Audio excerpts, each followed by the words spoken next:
third thing I want to mention today is you can be your child's greatest influencer if you spend planned time together.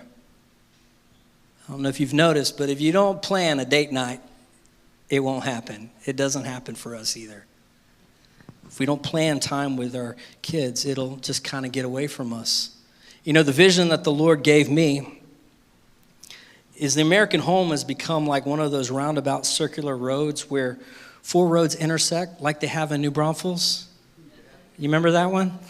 That's the first one that came to my mind. And I didn't know Tino and Cecilia were going to be here today from New Braunfels. So cool. And yeah, it's just like, you know, first of all, you almost run into each other. Coming into the circle, there's almost a collision. But what happens is we go a roundabout and we don't communicate. We don't spend time together as a family. And eventually, what do? We drift apart. But I believe the Lord wants us to have a higher vision for our family. I heard that an average couple married 10 years or more spends only 30 minutes a week in meaningful communication. Yeah, I was convicted when I read that. I can do better.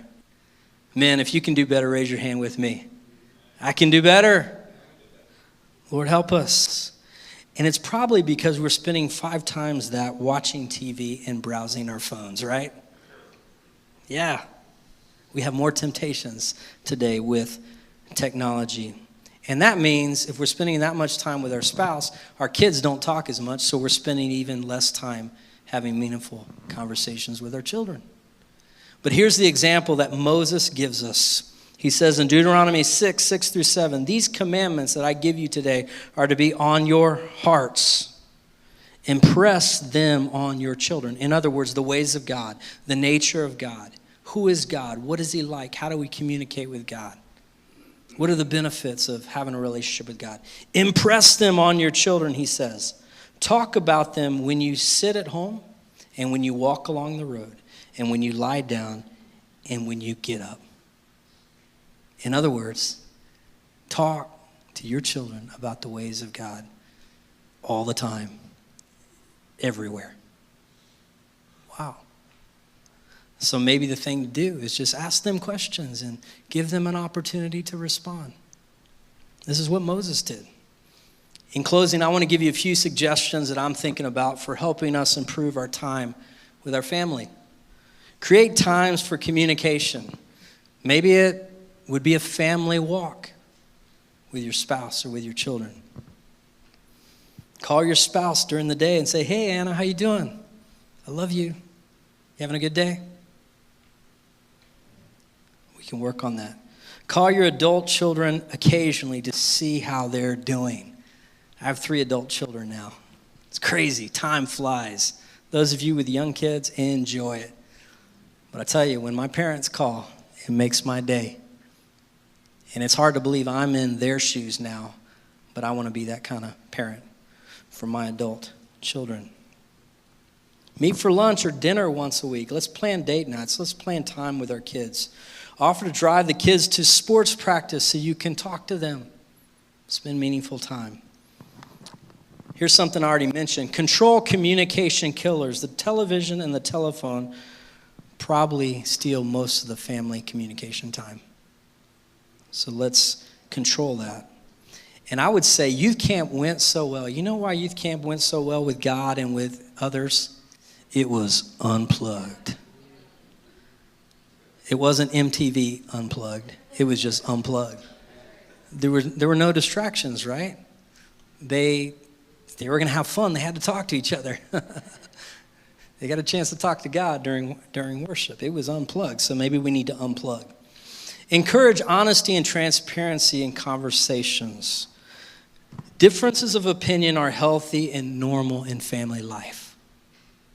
Oh, that's good. It's a good reminder. Encourage all family members to speak their minds, and when they do, never criticize them. It's a safe conversation. I can do better. Adopt a positive communication style. Be conscious of the way you interact with your family and create an atmosphere that encourages open communication. Some of us naturally are more negative. Well, we need to ask God to help us be more positive. and have a positive conversation.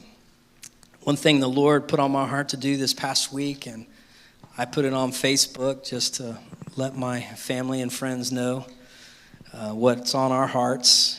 I'm gathering my boys, Timothy and Joshua, this summer, and we're going through this book, The Measure of a Man.